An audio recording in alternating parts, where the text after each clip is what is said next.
I am happy to speak to you from my home. Harkening back to a tradition reminiscent of former U.S. President Franklin D. Roosevelt's informal radio addresses from the 1930s and 40s, Donald Trump signaling he could be bringing back the old fireside chat. Many American soldiers and sailors have been killed by enemy action.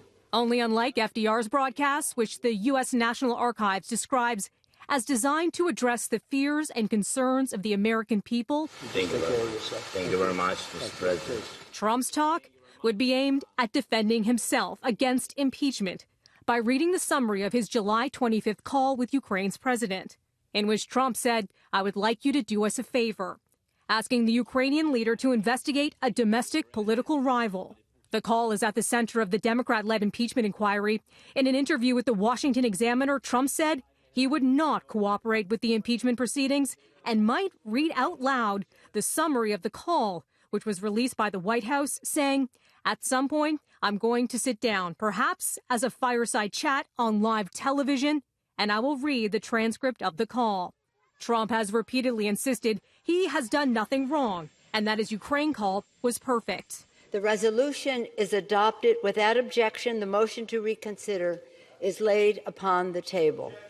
On Thursday, the U.S. House of Representatives approved a resolution in a vote along party lines to formalize the impeachment process, something that will open up hearings to the public hours after the vote. Please welcome Speaker Nancy Pelosi. House Speaker Democrat Nancy Pelosi appearing on The Late Show. When do public hearings start? They'll be soon. Could you be vaguer? So still no timeline for what happens next in the probe publicly.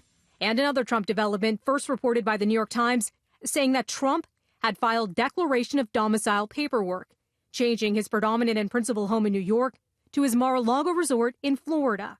A report Trump later confirmed on Twitter, posting in part, "I cherish New York, but unfortunately, despite the fact that I pay millions of dollars in city, state, and local taxes each year, I've been treated very badly by the political leaders of both the city and the state."